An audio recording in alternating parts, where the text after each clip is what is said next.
Someone at work asked if I hurt, and I was like, "Yeah, Freddie, it hurt like a bitch." Of course it hurt. I let someone stab me with a needle over and over again. Of course it hurt. hurt. People ask if my nose piercing hurt. Yes, of course. Someone stabbed me with the needle in the face. I don't have that thing where I don't feel pain. Yeah, I don't have that.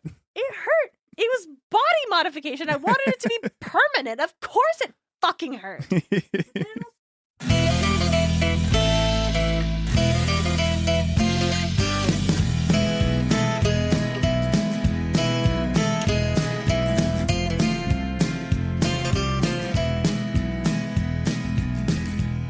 You're listening to the March ReMyth episode. This is where we talk about how ancient myths become part of modern pop culture outside of Rick Riordan's The Kane Chronicles. I'm your co-host on break from just watching terrible things happen to the people who entrusted their well-being to me, Darien Smartt. Joining me is my ghost and brother, hailing from the Cyclopic Islands, DJ. How's everybody doing today? I got a neighbor screaming about nobody. I don't understand what's going on with him. I think he needs a wellness check and possibly sent to the ward. You know what? A wellness check is a good first step. Mm-hmm. Hey, we promised it. Here it is. Here's the next episode. Yeah, because here's the thing. I didn't tell you this, DJ. I'm gonna just drop them all on the same day. They're all gonna release within a minute of each other, so they appear in the proper order. That's fair. So here it is. You can see it in your podcatcher. It's epic. The Cyclops Saga. Hey, DJ, what'd you think about this one? It was fun. It was fun. Fun is the word you're going to choose to describe this. Well, you know, then it was fun, and then Polyphemus got his club. Then it wasn't so fun. And then you know what? And then it wasn't so fun anymore. Yeah, and then Polyphemus got his club, and it wasn't so fun anymore. Yeah, that's They did a very good job syncing up that or having that sound represent him just smashing another guy. The and it continues through the song and the wetness. The wetness. That was like so it was like it's visceral. like a bass drum with like a wet cloth in front of it. Oh, probably. I hadn't even thought about how they would have made that sound. It's probably some Fruity Loop shit, like a computer program. But that's just the kind of sound that it is. Yeah, I'd like to think it's a bass drum with a wet rag on it's it. Nice like sloppy wet cloth on it. It's so fucking dark. It's visceral. It's okay. Yeah, this one, and most of them, like I thought they all would have 5 in it, but that's not true. A lot of them just have 4, and some of them just have 3. Makes sense. So that's super interesting. But this one is the first song is Polyphemus, and what did you think of Polyphemus's voice? It was good. Yeah, it was nice. The monstrous. Design, yeah, it was very inhuman. Shouting out Animatics. There's one I watched that their design for Polyphemus is unlike any Cyclops I've ever seen. Like, hold on, let me just show you what this looks like. It was deeply, deeply horrifying, unsettling, and terrifying beyond measure. It's giving Eye of Sauron, the tower. There's something specific it's giving. I'm trying to pull it. Yeah, you look like you're like it's. And he's got like on shots that show Polyphemus from below where you see his legs. They're like goat legs. Mm-hmm. Oh, and that deep. What is that? Not a violin, but like a cello. I'm trying to remember it. I can't pull it. I don't know why. It's this that like his silhouette is so reminiscent of something else I've seen. I know there was like the eye with like the tendrils coming out of the head. Yeah, it's like these horns and spikes, and it's not. I again, links to all the animatics we reference are in the show notes of the episode. Yes. This one in particular, I'll definitely underline is like this design. Because it doesn't look like any Cyclops design I've ever seen. It's like, a monster. Cyclopses typically will look very human. They might look like very big and brawny and they bald look like and round. thumbs with an eye. Thumbs with an eye. A very, very like very thumb-esque this thumb man. has never lost a thumb war type of thumb. And this doesn't look like that. Yeah. And no, it's a monster. It's beyond. It's monster going into almost eldritch horror. Yeah.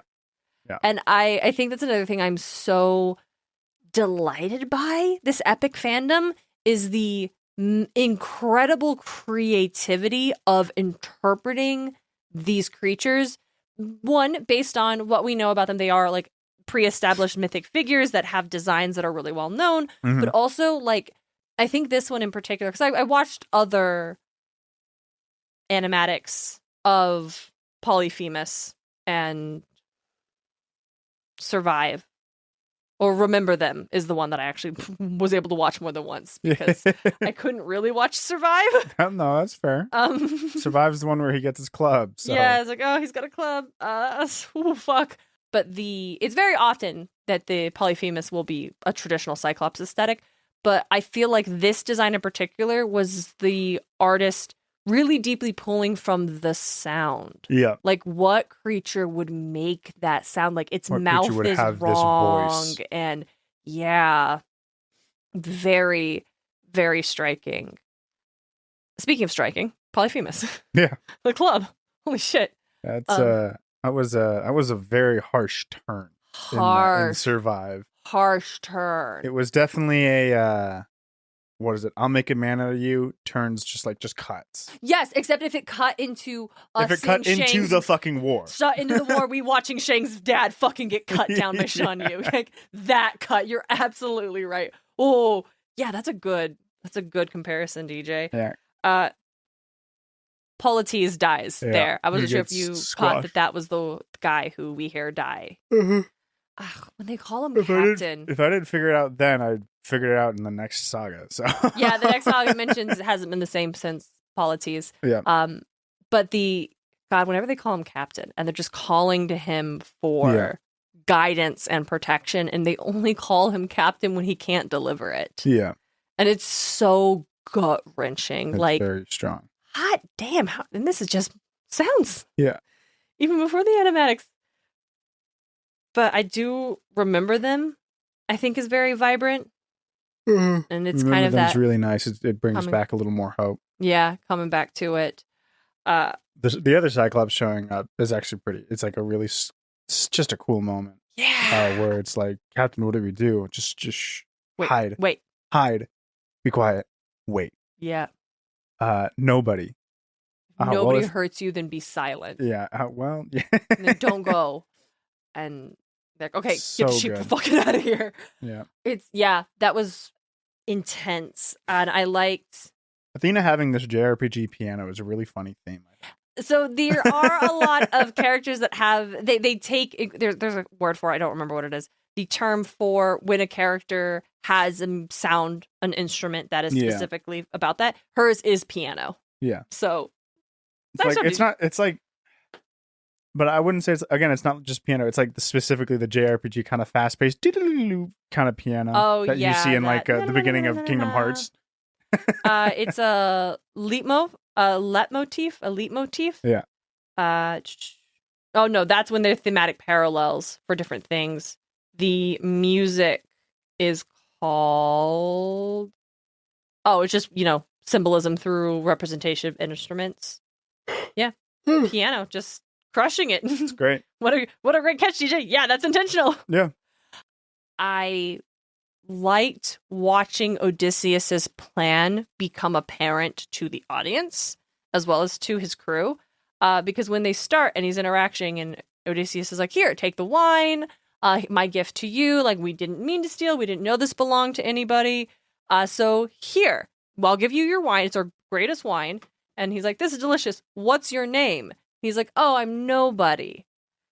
And I was initially like, that's weird for him to do up front, because Odysseus called himself nobody when he knew that Cyclops was a threat, planning in the long term that if the Cyclops called for help, he would claim nobody was attacking him. He was had his backup on backups on backups. That's he had poisoned the wine, said his name was nobody. Yeah. And then it turned sour. I was like, great, I already have it set up, but this sucks. Exactly. Planning for the worst, hoping for the best. Exactly. Yeah, exactly that, DJ. And I thought that was very impressive to strong. Demonstrate reinforce the kind of character Odysseus is, that warrior of the mind. He is the wily, he's the deceitful, the lying Odysseus who gets by on his wits. Yeah. And he is always planning ahead. always trying to plan ahead, always trying to stay one step ahead. Couldn't plan for that club though. No, the club was a wrench. It did for not. sure. God, he's got A wrench in his machine. The echo of he's got a club is so haunting. Very good. Anyway, so Athena gets pissed. Athena gets very mad that Odysseus lets Polyphemus live, while also revealing his identity. Which also, not a great idea. Yeah, I think Odysseus, I think it's the second one that she is like, she was pissed that he didn't just kill him, but bragging about it. Yeah. Oh, that's what she's like. I'm fucking done with you. Yeah. I wasn't expecting. Okay, I wasn't expecting Polydeuces to die so early. He's not even going to be alive. For the only time he's mentioned in the Odyssey, he's not going to be there for it. That's incredible. Because that was a huge twist for me. Because I kind of knew, like, okay, I think a character does die. Like, a lot, they all die, right? Yeah. But I think there's probably a character set up to give more emotional depth when they specifically die, because so many characters die that if you don't give us at least one that we've built up to care about, then none of these other deaths feel like anything to the audience. Because we literally don't know most of the crew. We don't know any of the crew's names for like 2 dudes. Yeah. We know Odysseus, Polites,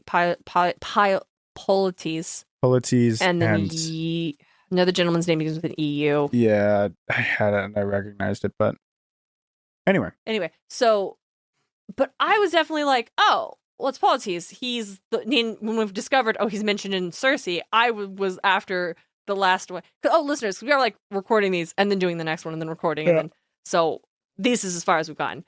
Okay, that's not true. We did do Ocean already, but going forward, that's just for consistency so we can knock some recordings out. You don't need to know all this. Don't worry about it. That's fine. But I was like, he'll be fine till they get to Circe. At least. Yeah, at least. And then, no. And I was like, that's got to be intentional. Like, killing him so early after his whole, like, this is my best friend, and we had this great song together, and approaching the world with open arms. Die at the cave you asked the Lotus Eaters to point out to you. Yeah. Fuck. I think. Yeah, Athena's not stoked about that. Not stoked. Hold on, I had 2 things. So Polites dying was, like, one thing I was surprised by. Yeah. And then I forgot what I was, like, the other thing I was going to say. Oh, them breaking up so early. Yeah. Like, I was... Because Athena abandons Odysseus. Because that's... like, where we pick up from is her finally trying to advocate to the other gods to release him after he's been on Calypso's island for who knows how long. And why Athena has abandoned Odysseus, or why she left him to his own devices for so long, is never... I couldn't figure it out. I've looked a bunch of times, and I've tried to figure out if there's, like, any, like, reason in myth, and I'm sure once in ancient times there were other people sitting around being like, but why wasn't Athena there for Odysseus the whole time? And I'm sure there was a reason. Yeah. The one that I tend to buy the most is either the way he sacked Troy with the deceit of the Trojan horse was lower than the standards that Athena would set, and so she no longer looked after him for a while. Or during the sacking of Troy, Odysseus allows his men to sack her temple. Because in the Iliad, the Trojans worshipped the same gods, even though, as Emily mentioned in our Iliad episode, the Trojans wouldn't have. They would have been a completely different people. Yeah. So I always like that idea, where I actually did a video of it, of lip syncing, I think it's Sabrina Carpenter's song, of Athena seeing what Odysseus is about to do, and she's like, don't embarrass me, motherfucker. So if I were going to do a take, that's why Athena decides to dump Odysseus for like 10 years, because he, on this, what was supposed to be her great triumph, embarrassed her by letting her temple be sacked. And she's like, excuse me? And I like that, obviously, I meant to look up how to pronounce this gentleman's name, so I'm still going to say Riviera Herenes. Very slowly and carefully, because I think about every syllable. It's Rivera on it, isn't it? Well, it's got 2 R's. Rivera. Well, it's Rivera hyphen Herenes. And it's the second one that's got the consonants in an order that my brain just isn't going smooth with. Jorge Rivera Herons. Herons. Okay. Or maybe Herons. Herons. I don't know. Except double R's. So I liked this take on like him answering that question why, and the moment of Odysseus's most prideful hubris, idiocy, I think, is him letting the Cyclops live and then bragging about it. Yeah, letting Cyclops live and saying, it was me, Odysseus, the king of Ithaca. Yeah. Like, the reigning king of Ithaca. What the fuck? Why would you do that? Why would you do this? Yeah, and Athena, what did you think of their breakup song? It was great. Friend breakup, rough. You hate to see Big it. fan. Big, I thought it was good. What is it? I know what I fight for, you while you fight to be known is such a good line. Yes. It was like, if you are so wise, why are you all alone? Or why do you live your life alone? Yeah, so good. And I like that. I mentioned in the last one that I want to see Athena get an arc. And I think Odysseus pointing, I mean, he's wrong. His bragging after the fact is the idiot movement. But she is. Because she talks about here she lives for like one thing, like I want to be, like I exist just to make this warrior. Like she is trying to make a name for herself. Yeah. But like Odysseus is like, I'm fighting to keep my men alive. I'm fighting to get back home. Like, yeah, I got all these things I have to take into account. And every time a man dies, I feel that. Yes, and his thing, like, what title can a goddess give that helps you like live with that? Yeah, I liked it because I think we're picking up on the end of what a relationship that is very, very frayed because Odysseus has been this perfect warrior for 10 years for her while fighting at Troy. Yeah, and that takes a toll on a person. Oh yeah, and, he managed to get all 600 of his men through the Trojan War. Not a single one died. Yeah, he mentions that briefly in the next saga, which I thought was like demonstrating like how well he did, but also like demonstrates how beneficial that bond with Athena was. That training and mentorship she provided him would have been in no small contributing factor to everyone surviving until this real fucked up road trip we all took back home. We tried our best here, but things went sideways.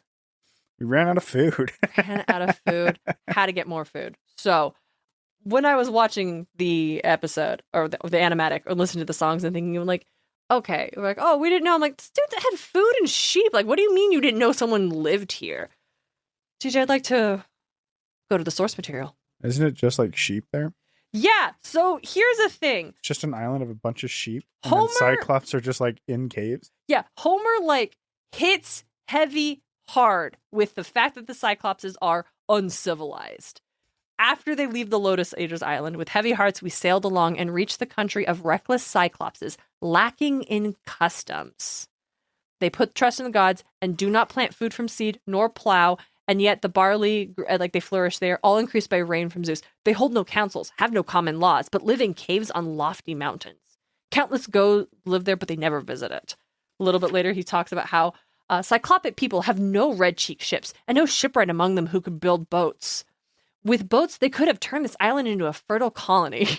Like, just very, like, they're foolish, they're ignorant, they're othered. Like, they these have are an not outstanding like us. Plot of land, and they're wasting it. It's just goats. They just eat goats and goat milk and goats. So, like, yeah, if you roll up and there's no actual sign of what you would recognize as civilization and just a cave full of sheep. Yeah, why not? Yeah, you kind of just assume they're wild sheep. So I don't think Odysseus is lying when they're like, we had no idea these belonged to anybody. Because Odysseus, I think when we saw in the Troy Saga, when one of his commanders want to ransack the island that they first get to, and he's like, no, we'll just check it out. Yeah.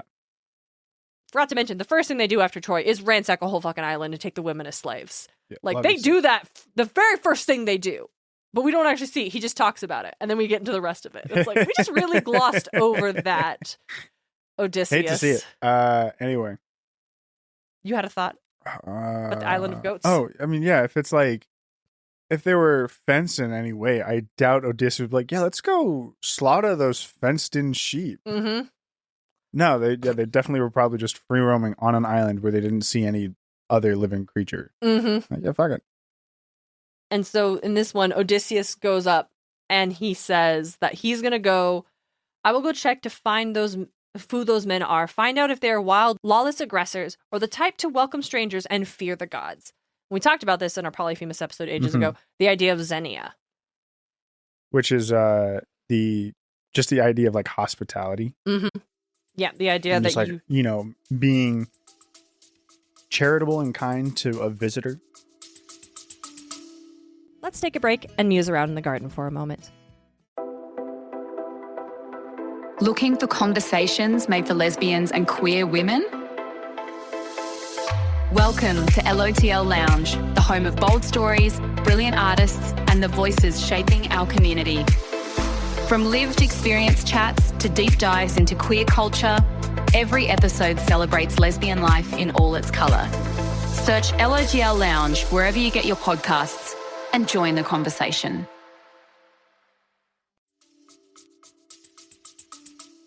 Yeah.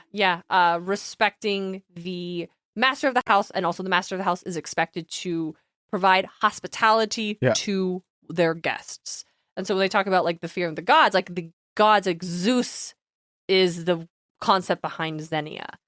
And so what Polyphemus does so wretchedly is that these strangers come to him asking for hospitality, and he instantly just is like, fuck you, I'm gonna eat you. Like, they don't attack any of his sheep or take any of his stuff because they want to. His crew wants to when they see it. And he's like, no. Let me go talk to them and see what's up. So Homer never describes him as having one eye.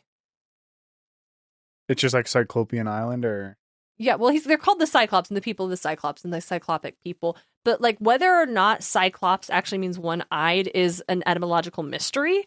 It could. There are actually a lot of interpretations, but the fact that I think maybe Hesiod might describe them as one-eyed, but I wasn't able to find that specifically. But the fact that Odysseus only stabs him in the eye, and that does successfully blind the Cyclops. I mean, like, kind of hints towards we there's only can interpret there's one eye. Yeah. Because also his build, he was a wonder, a giant, not like men who live on bread, but like a wooded peak and an airy mountains rising alone above the rest. So this dude is a big fuck off fucking thumb guy with one eye. Very large, built like a brick shithouse, some might say. Yeah, so so actually this is when the crew begs, let's just take his stuff and leave. And he's like, nah. I hope to see him and find out if he would give us gifts. And that doesn't go super well pretty quickly. As we know, Odysseus, we are your supplements, and Zeus is on our side since he takes care of visitors, guests, friends, and those in need. My people think nothing of that, Zeus.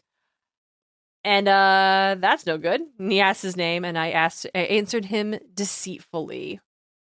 Because he asked, like, hey, how'd you get here? And he's like, we were shipwrecked on the island. I answered him deceitfully, because, yeah, you did, Odysseus. Yeah. That's how you fucking roll. Anyway, did you remember how many of Odysseus' men that Polyphemus eats? Like 20, 30? 6. 6. So way less impressive when you said 20, 30, but 6 is still a lot of dudes to watch get eat. Yeah. It's still a lot of dudes to watch, just like, They're trapped in the cave for 3 days, and he eats 2 a day. And then he starts to plot and gain glory if Athena let me. And I underline that because fuck yeah, Athena. So they find a club. It is specifically a club. They carve it to a point, and then he tricks him into drinking the wine. And that's when he says like, oh, what is your name? Cyclops, you ask my name. I will reveal it. Then you must give the gift you promised me of hospitality. My name is No Man. My friends and family all call me No Man. Again, Emily Wilson's translation. She uses No Man instead of nobody. Yeah. And his hospitality is, I will eat no man last. First, I will eat the other men. That is my gift to you. So I love the way the lyrics of the song play out. Yeah. You will be the last man to die. It's like, holy shit. Anyway, they stab him in the eye. And he shows up, and the other Cyclops is like, hey, what's happening? No man is killing me by tricks, not by force. And they're like, if no one hurts you, you are alone. Great Zeus has made you sick. No help for that. Pray to your father, mighty Lord Poseidon. And I underlined that Zeus line because I thought it was interesting that earlier Polyphemus is like, we don't give a damn about Zeus. These other guys are like, but the other guys are like, pray to him. No, so like I think the idea we chill. Polyphemus sucks. Yeah, I think the thing is that Polyphemus is the outlier in this situation. It's even said earlier that he is set apart from the rest of the Cyclopses. So like he is not representative of of the Cyclops others. as a Where whole. if they had ended up in a different Cyclops' cave, they may have found that hospitality Like, yeah, that I got Odysseus some extra food for requested. you guys. You guys are puny. It's like one serving feeds Yeah. all of you. Fucking run it. So, one last element of the Cyclops saga that I wanted to tap on is in the song that opens the number, Polyphemus says they killed his favorite sheep. And I was like, motherfucker, how do you know what sheep is which? There's so many sheep. This might be an insult to people who are shepherds. There's definitely, you can definitely probably tell a difference if you're like actively interacting with all these sheep. Yeah. Okay? But I was wondering if he was just being a dick about it and saying this was his favorite sheep, but like he didn't really care. But anyway, so when they sneak out by tying themselves to the bottom of the sheep, the one that Odysseus is on is a ram that leaves last. And Polyphemus does know, hey, you usually leave first, ram. Why are you going so slow today? And I'm like, shit, yeah, he probably does have a favorite sheep. He does notice. Yeah, he does have a favorite sheep. Like, So Nolan was the coolest guy. what happened? So, and he does boast. So much so that he says, Cyclops, if any mortal asks you how your eye was mutilated and made blind, say that Odysseus, the city sacker, Latreides' son, who lives in Ithaca, destroyed your sight. Yeah. And that's a crazy. I like how in the musical, it's more tied to Odysseus being like, remember my men you killed? We came to you asking for mercy. So next time you're going to like respond in violence. Remember my men, remember my name. Yeah. But it's still boastful. Like it's still like prideful and hubris. And it still comes back and bites him in the ass. Mm-hmm. But we'll talk about that in the next saga. Next episode. Did you get a chance to watch any of the animatic? None for the Cyclops saga. Okay. I only watched one of the. I just want to ask again if it was. Yeah. DJ, did you have a favorite song? Survive was really cool. Survive is really cool. It is. And the sound arrangement for it is, again, visceral. Like the tonal shift halfway through the song is really just. I think it's probably my favorite song. I think I like them all as songs evenly. Yeah. But I think Survive does a lot of things really well that I don't think the other songs really capture. I think you're right. I think it just because it so upsets me that I'm like hesitant to say it's my favorite. It's such an impactful song. But it's supposed to. Like it does what it set out to achieve, and it does it brilliantly. I think I like Remember Them. Remember Them's good. And My Goodbye, I think, is a really good beat for Odysseus and Athena as characters. Mm-hmm. But of the set, I think you're right. I would rank Survive as number one, especially with your comparison of Make a Man into the War. Yeah, thank you. I was like, what is that song called? Yeah.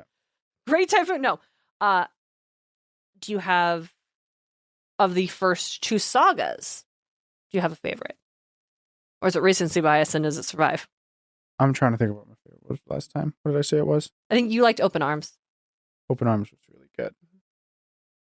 As we're getting through, you mentioned that the non-visual element is often a factor in your enjoyment of listening to a musical. Yeah. Is that changing in any way? I think with this story, this saga specifically, with Polyphemus being not man, it's easier to suspend disbelief in a way that I can like use a picturing. Interesting. Okay. Because it's something else that's larger than life. Mm-hmm. In the first saga, we didn't get a lot of that, like if any. So No, it was all yeah, really just. I'm sure we had Odysseus interacting with Athena, but it's pretty. That doesn't sound very like larger than life. Yeah, for sure.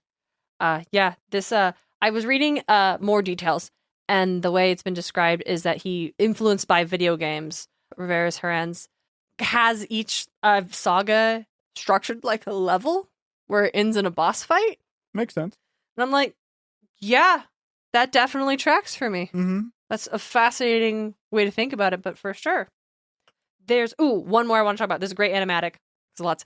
I watched like a couple of them for My Goodbye, and one I really liked featured Odysseus and Athena fighting. because there's other ones where they're just yelling back and forth, but Mhm. this one they were literally like knockdown, drag out brawl with each other, and Odysseus literally like stabs her when she's in owl form, and it was really fucking cool. Hell yeah. This one, it was the username is Mirsky, and again, it'll be in the show notes. Yeah. Definitely watch these. Definitely recommend any cool animatics for the sagas we've talked about that I didn't list because I'd love to watch them. I'm going to consume all of the content. But yeah, I liked, again, leaning into what an animated thing could do. The violence of this, like, literally mental scape brawl that they have. Yeah. It's choice. Okay, well, thank you all so much for listening. Extra big shout out to the Godtail level patrons, Tim O'Connor, the Crystal Comment, and Nicholas Miller. If any sea-weary travelers entered your cave, I'm sure you would give them your finest goat cheese. Mm-hmm. And definitely not eat 6 of them. No. Don't do that. Just It's don't not, do that. It's just not a cool thing It's to do. really rude. Honestly. Bad man. And you don't want to be. You don't want to be rude. It makes you feel a little icky. Make you feel icky. Exactly. Thank you guys so much for joining us, and until next time, Take care, everybody. see you in a minute.